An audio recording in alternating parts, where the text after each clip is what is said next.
In the distant past, when Israel was guided by judges rather than kings, the people lived through repeated cycles of loyalty and rebellion.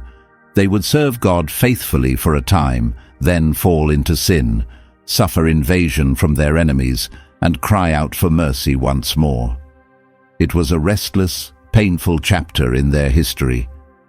As written in Judges 6:1, the Israelites did evil in the sight of the Lord, and for 7 years he handed them over to the Midianites. The Midianites were ruthless oppressors. They poured into Israel's land like swarms of locusts, ruining fields, seizing flocks, and stripping the people of their livelihood.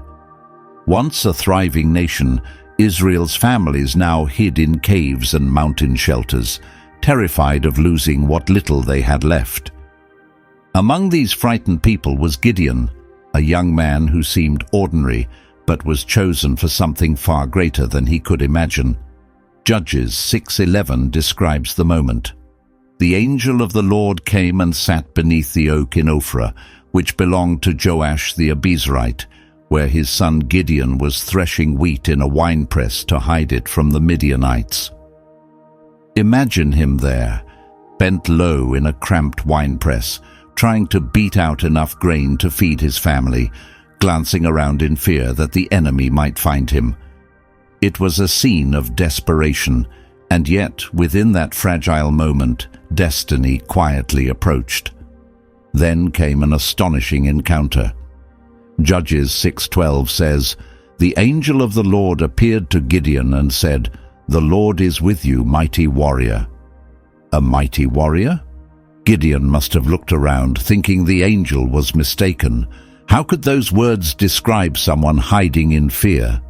His answer revealed his doubts and the weight of his disappointment. In verse 13, Gideon replied, "Please, my Lord, if the Lord is with us, why has all this happened to us? Where are all the miracles our fathers told us about when they said, 'Did not the Lord bring us out of Egypt?' But now the Lord has abandoned us and given us into the hand of Midian." Gideon's cry was the voice of every person who has ever questioned where God is when life seems unbearable. Why does suffering continue if God truly cares? But the messenger wasn't there to argue or explain. He came to deliver a command. Judges 6:14 records, "The Lord turned to him and said, 'Go in the strength you have and rescue Israel from the power of Midian. I am sending you.'" Still uncertain, Gideon hesitated. He felt small and inadequate. His family was poor, and he saw himself as the least important member of the weakest clan. Surely there had been some mistake. As verses 15 to 16 describe, Gideon said, "Pardon me, Lord, but how can I save Israel? My clan is the weakest in Manasseh, and I am the least in my father's house." The Lord answered, "I will be with you, and you will strike down the Midianites as if they were one man." That promise made everything clear. This victory would not depend on Gideon's skill or courage, but on God's presence and power working through him. Gideon, still filled with doubt, asked God for a sign to confirm what he had heard. He brought an offering, meat from a young goat and some unleavened bread, and placed them before the angel of the Lord. Then something miraculous occurred. According to Judges 6:21, the angel touched the offering with the tip of his staff, and instantly fire erupted from the rock, consuming the meat and bread. The angel disappeared, leaving Gideon stunned. At that moment, Gideon fully grasped that he had seen the Lord's messenger face to face. Terrified, he cried out, as written in Judges 6:22-23, "Alas, sovereign Lord, I have seen the angel of the Lord face to face." But the Lord reassured him, saying, "Peace, do not be afraid, you will not die." With those words, Gideon's divine calling was sealed. The man who had once hidden in fear was now chosen for a mission that would reshape the fate of Israel. His transformation, from a hesitant farmer to a courageous leader, had just begun. In gratitude, Gideon built an altar there and named it, "The Lord is Peace." The place in Ophrah, once a hiding spot of fear and hunger, became a sacred reminder of God's power meeting human weakness. Yet, even after this incredible moment, Gideon still wrestled with uncertainty. Though he had built an altar to honor God, his heart sought further confirmation before facing the Midianite army. In Judges 6:36-37, Gideon spoke again to God. "If you will truly deliver Israel through me, as you have promised, I will place a fleece of wool on the threshing floor. If dew falls only on the fleece while the ground remains dry, then I will know that you will save Israel by my hand." His words revealed a lingering struggle between belief and fear, a need for visible proof before taking a step of faith. The next morning, the sign appeared exactly as Gideon had asked. Judges 6:38 records. When Gideon rose early, he squeezed the fleece and wrung out a bowl full of water. Imagine him standing in the pale light of dawn, his hands trembling as water poured from the fleece while the surrounding earth stayed dry. It was an unmistakable miracle, yet his uncertainty was not completely gone. Gideon dared to ask once more. In Judges 6:39-40 he said, "Please, Lord, do not be angry with me. Let me make one more request. Allow me another test with the fleece. This time, let the fleece remain dry while the ground around it is covered with dew." That night, God granted his request.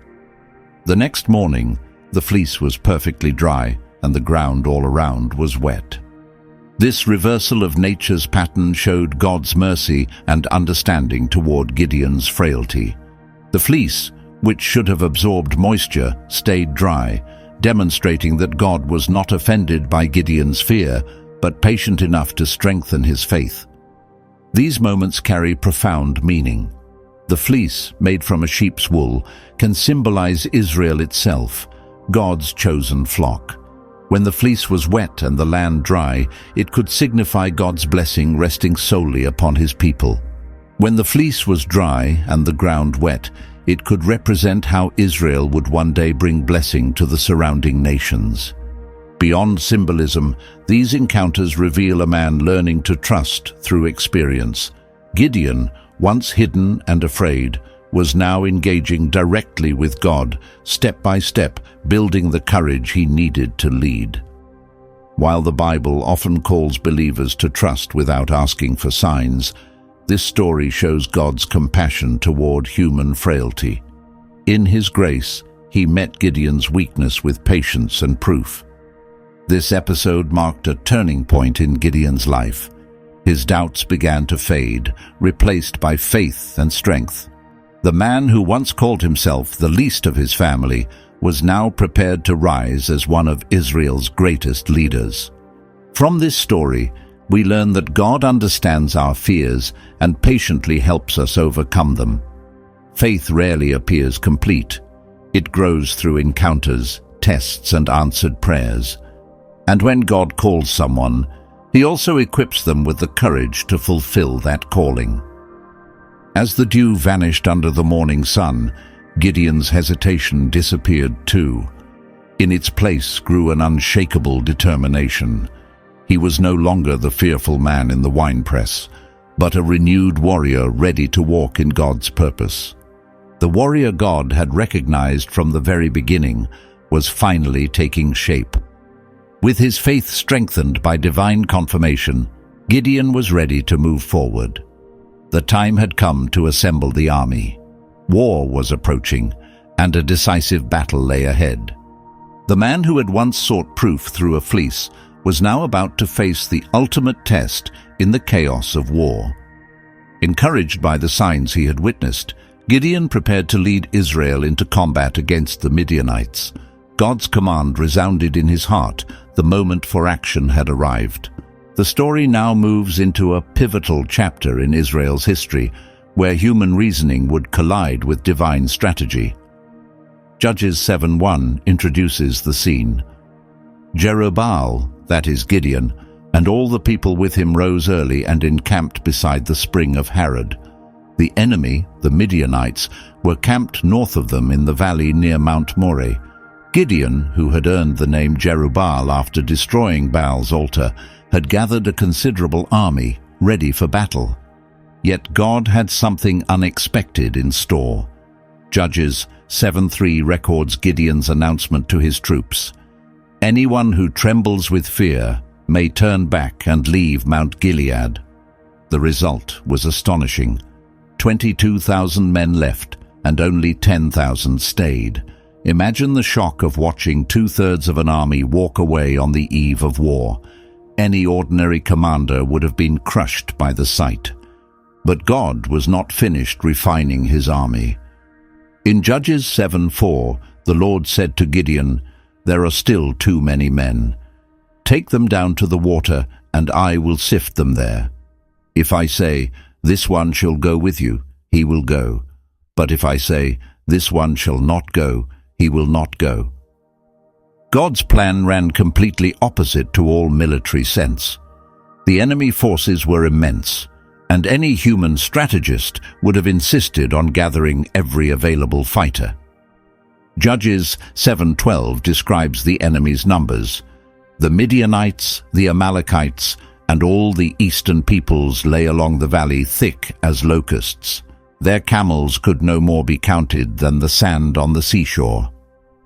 Against such a vast host, shrinking one's army seemed suicidal, but God's ways always defy human logic. Gideon obeyed. He led the remaining 10,000 men down to the water, where God gave an unusual command. Judges 7:5-7 tells us, "Separate those who lap the water with their tongues, like a dog, from those who kneel down to drink."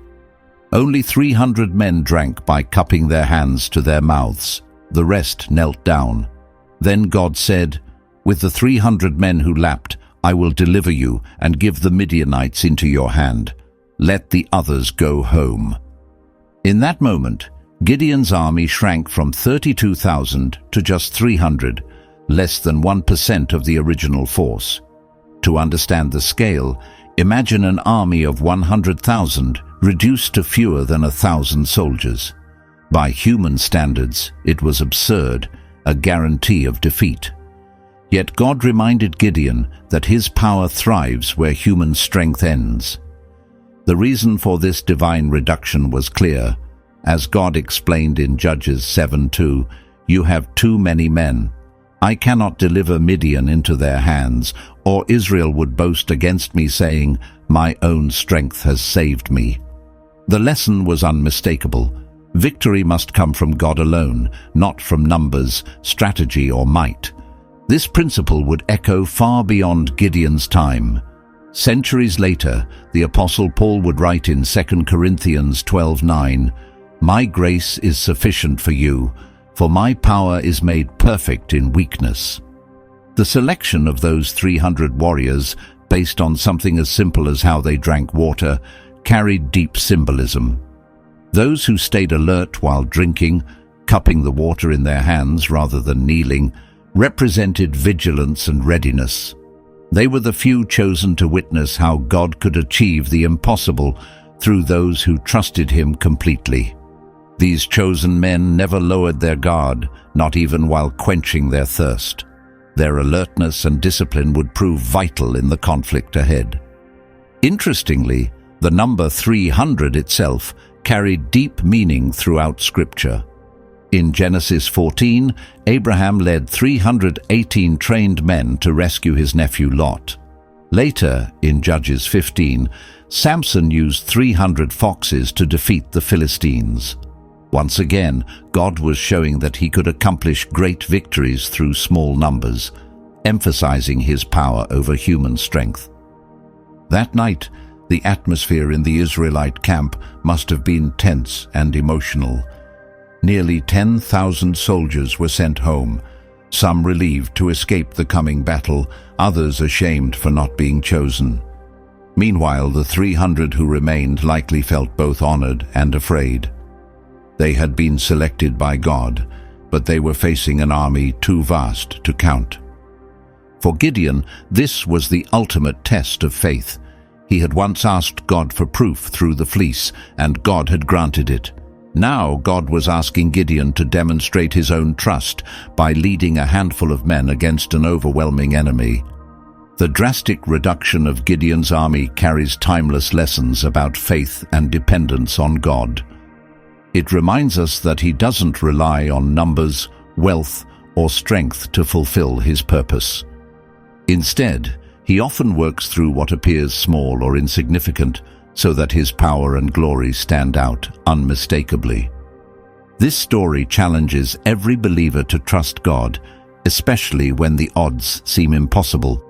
We often feel unqualified or too weak for what lies ahead, but those moments of inadequacy are where God's strength shines brightest. As the 300 warriors prepared for battle, checking their weapons, tightening their armor, and exchanging determined glances, a sense of anticipation filled the air.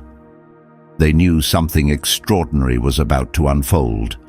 The God who had reduced their numbers surely had a plan that would defy all expectations. As darkness fell over their camp, the flickering lights of thousands of Midianite fires glowed across the valley, a stark reminder of the challenge before them.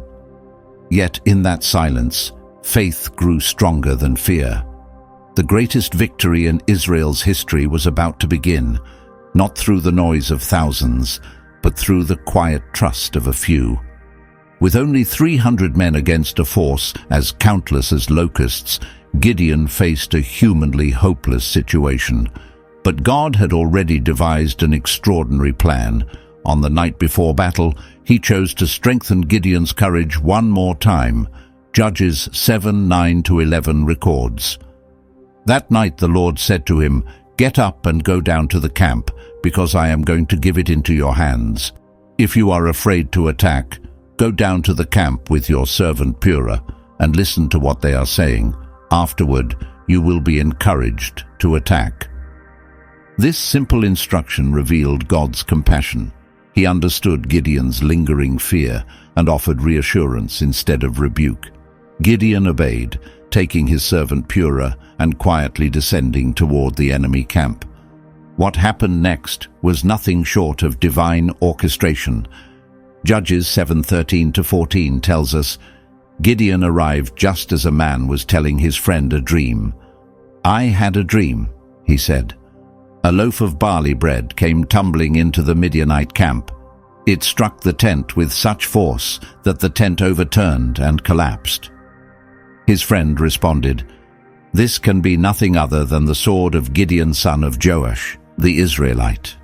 God has given the Midianites and the whole camp into his hands."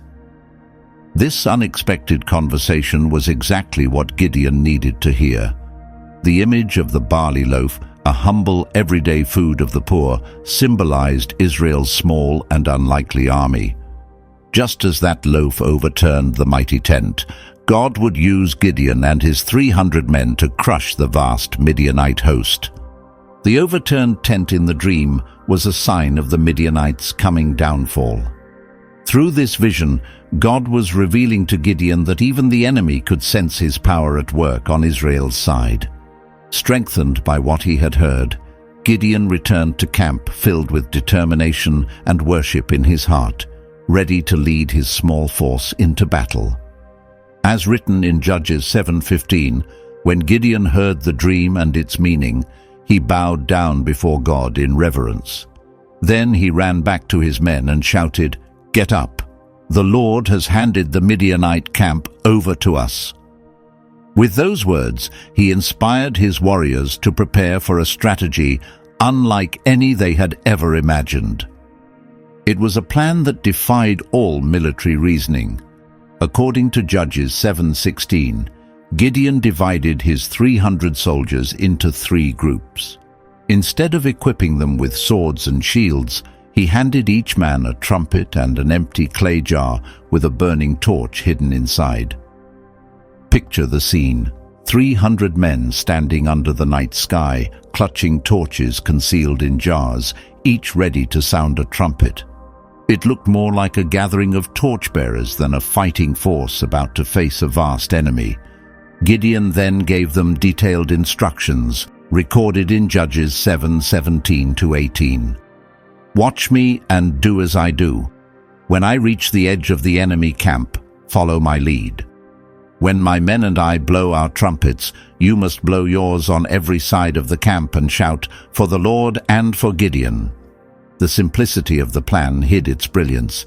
It relied on surprise, noise, and light to create panic and confusion in the enemy's ranks. The assault began deep into the night, at the start of the middle watch, the moment when one group of guards was being replaced by another, leaving the camp unprepared. Judges 7:19-20 tells us that Gideon and his 100 men reached the edge of the Midianite camp and suddenly blew their trumpets and smashed the jars in their hands. The other two groups did the same. With the flames from their torches blazing and their trumpets blaring, they shouted together, "A sword for the Lord and for Gideon." The reaction was immediate and catastrophic for the Midianites. Judges 7:21-22 describes how each man stood in his position around the camp while all the Midianites ran, crying out as they fled. When the 300 trumpets sounded, the Lord caused the men throughout the camp to turn their swords on each other. The enemy scattered in panic, fleeing toward Beth-shittah and beyond as confusion consumed their entire army. The sudden eruption of sound and light from every direction made it seem as if a massive army had surrounded them. The echoing blasts of trumpets, the crash of jars, and the blaze of hundreds of torches overwhelmed their senses. In their terror, the Midianites attacked one another in the darkness, unable to tell friend from foe. This remarkable victory showed once again that God's power does not rely on numbers or conventional strength. Through an unorthodox strategy and the faith of a small band of men, he turned the impossible into reality. It was not the brilliance of human tactics that won the battle, but divine wisdom, proof that God can use the most unexpected methods to bring about triumph and remind his people that the victory is his alone. This part of Gideon's story reveals several powerful truths. First, it shows that God often chooses unconventional methods to fulfill his purposes. The tools of victory were not weapons of war, but simple objects, trumpets, clay jars, and torches. Second, it emphasizes the importance of obedience. Gideon and his men followed every command exactly as God had given it, even when it made no sense from a human perspective. Their faithfulness brought about a miracle. Third, it demonstrates the strength of faith in motion. The 300 soldiers risked everything, trusting that God's strange plan would work. And finally, it reminds us that when God leads, even the smallest army can overcome impossible odds. The triumph belonged not to Israel's might, but to God's power working through a people willing to obey. As the terrified Midianites fled, Gideon and his men stood their ground, watching the hand of God scatter their enemies. The battle was over, but the pursuit had only begun. The rest of Israel's troops, who had watched from afar, were now called to chase the retreating forces and finish what God had started. Gideon, now filled with confidence in the Lord, led the pursuit with unwavering determination. This next phase of the campaign would not only display his persistence, but also reveal the internal struggles among Israel's tribes. Judges 7:23-24 records how Gideon summoned reinforcements.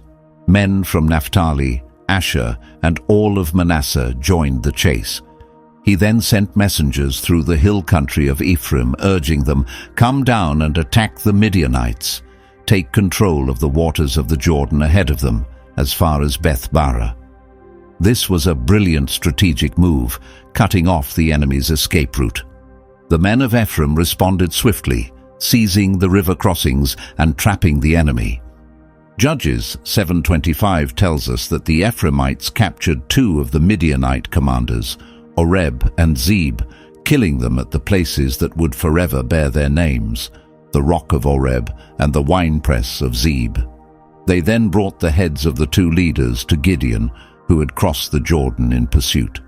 This was a devastating blow to the Midianite forces, yet victory brought with it new challenges. In Judges 8:1, we see tension rise among the tribes. The men of Ephraim confronted Gideon angrily. "Why did you treat us this way? Why didn't you call us when you first went to fight Midian?" Their pride was wounded. They wanted credit for the victory. This complaint exposed the divisions and rivalry that often weakened Israel from within. Though the Ephraimites had played an important part in capturing the enemy leaders, they felt left out of the glory. Gideon handled the situation with remarkable wisdom. Judges 8:2-3 records his diplomatic response. "What have I accomplished compared to you? Aren't the gleanings of Ephraim better than the full harvest of Abiezer? God delivered the leaders of Midian, Oreb and Zeb into your hands. What was I able to do compared to you?" His humility and tact calmed their anger, turning potential conflict into peace. By acknowledging their success, Gideon preserved unity among the tribes at a crucial time. Meanwhile, the pursuit continued. Judges 8:4-5 paints a vivid picture. Gideon and his 300 exhausted warriors crossed the Jordan River, still chasing the Midianite kings, Zebah and Zalmunna. Hungry and worn out, Gideon pleaded with the people of Succoth, "Please give my men some bread. They are tired, and I am still pursuing the kings of Midian." His words reflected both his humanity and his relentless commitment to complete the mission. But the officials of Succoth responded with disbelief and arrogance. As Judges 8:6 states, they replied, "Do you already have Zebah and Zalmunna in your hands? Why should we give bread to your army?" Their refusal revealed not only selfishness, but a lack of faith in God's promise. Gideon answered sternly, as recorded in Judges 8:7, "Very well. When the Lord has handed them over to me, I will tear your flesh with thorns and briars from the desert." Gideon then went to the nearby town of Penuel and made the same request. But as Judges 8:8-9 tells us, the people there also refused to help. So Gideon declared, "When I return victorious, I will tear down this tower." These encounters exposed the deeper political and spiritual divisions among the Israelites. Even in a time of divine victory, not everyone believed or stood together. Gideon's perseverance amid betrayal and exhaustion revealed the price of leadership and the challenge of uniting a divided nation under God's call. Even after facing many difficulties, Gideon and his men didn't give up. They kept chasing their enemies. The outcome of this pursuit is described in Judges 8:10-12. Zebah and Zalmunna, two Midianite kings, were staying in Karkor with about 15,000 soldiers, the last survivors of the eastern armies. Earlier, 120,000 sword-wielding fighters had been killed. Gideon took an unexpected route through the desert areas near Nobah and Yogbeha. Using the element of surprise, he launched an attack and completely defeated their forces. Although Zebah and Zalmunna tried to escape, Gideon went after them. He eventually caught both kings and wiped out the rest of their army. Capturing them was a major turning point. It signaled the collapse of the Midianite threat. Still, Gideon hadn't forgotten those who refused to support him earlier. Judges 8:13-17 explains how he dealt with the towns of Succoth and Penuel. After the battle, Gideon, the son of Joash, came back along the road that led up to Heres. On his return, he caught a young man from Succoth and questioned him. The young man provided a list of 77 leaders and officials from the town. With this information, Gideon went straight to the people of Succoth. He told them, "Here are Zebah and Zalmunna, the same men you mocked me about when you said, 'Do you already have them in custody? Why should we give food to your tired soldiers?'" Then Gideon punished the leaders of Succoth by beating them with thorns and briars from the desert. He also tore down Penuel's tower and killed its men. These actions might appear harsh by today's standards, but they showed that Gideon kept his word and took his leadership role seriously.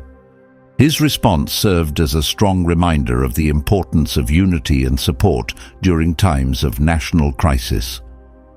After settling matters with those towns, Gideon turned his attention back to the captured kings. Judges 8:18-21 tells us what happened next. Gideon asked Zebah and Zalmunna, "What kind of men did you kill at Tabor?" They replied, "They looked like you. Each one of them carried himself like a prince." Gideon answered, "Those men were my own brothers, my mother's sons. If you had spared their lives, I wouldn't have to kill you." Then he told his oldest son Jether to draw his sword and put them to death. But the boy was still young and too afraid to do it. Zebah and Zalmunna said, "Do it yourself. A man's strength is shown in his actions." So Gideon stepped forward and killed them both. He also took the crescent-shaped ornaments from the necks of their camels. This final scene in the pursuit reveals several sides of Gideon's personality.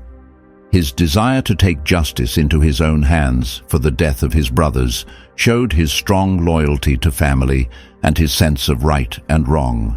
When his son hesitated, Gideon didn't back down. He acted with firmness and authority. With the deaths of Zebah and Zalmunna, Gideon's mission against the Midianites was over. The people of Israel were finally free from their oppressors, and Gideon gained honor and respect as a powerful leader. But this great victory would lead to choices and consequences that would shape the future of Israel in unexpected ways. After defeating the Midianites, Gideon became one of the most respected men in Israel. People admired him and looked to him for guidance. But his legacy would be filled with both victories and challenges, moments of faith and moments of failure. Impressed by his leadership, the Israelites came to him with an unexpected request. According to Judges 8:22, they wanted him to rule over them, but Judges 8:23 shares his answer. In that moment, Gideon made a clear and powerful statement about his belief in God and who truly leads Israel. He understood that his success wasn't because of his own power or cleverness, but because of God's strength. Even though he said the right thing, Gideon's actions afterward showed that he was still a complex man. Judges 8:24-27 tells us about something unusual he did next. Gideon asked the people, "Each of you give me a gold earring from what you've taken in battle." This was a normal request, since the Ishmaelites wore gold earrings. The people agreed and said, "We're happy to give them." They laid out a piece of cloth, and each man tossed in a gold ring from the spoils.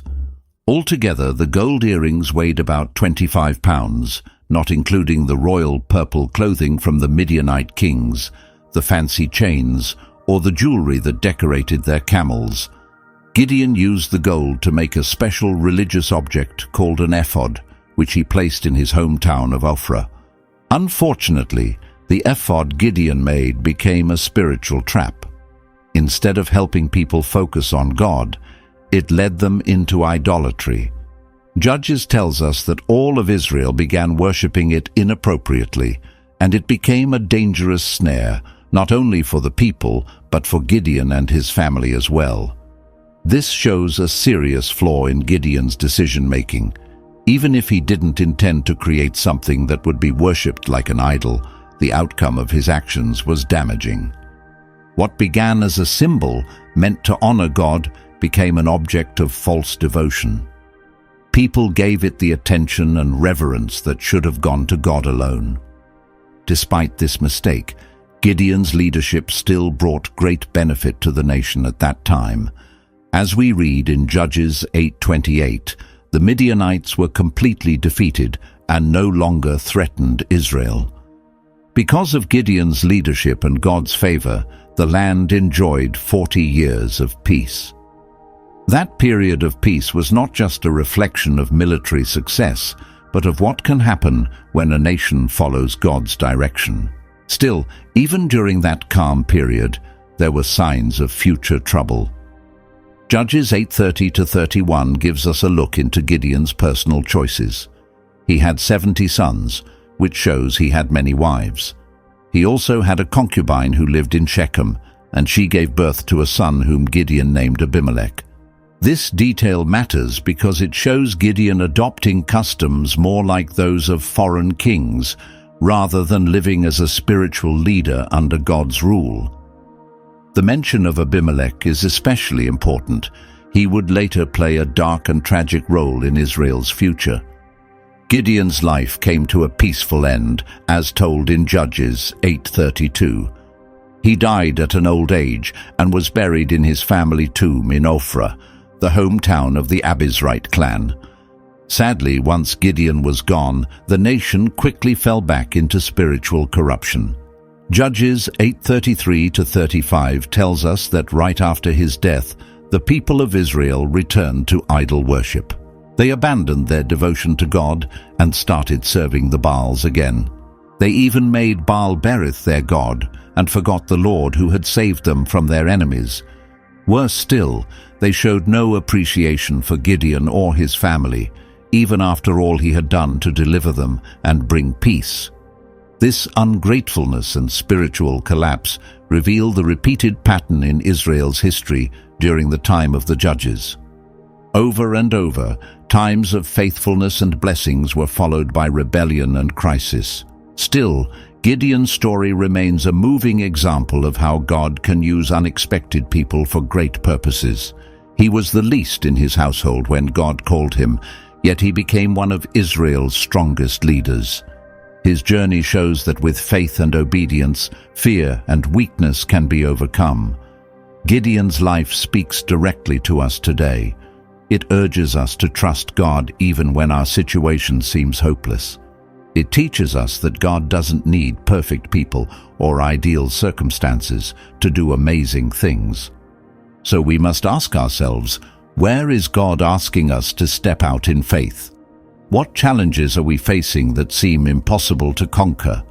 Just like Gideon, we can find the courage to move forward, relying not on our own strength, but on God's power. His story is a timeless reminder that God still transforms ordinary people into powerful instruments for his plans.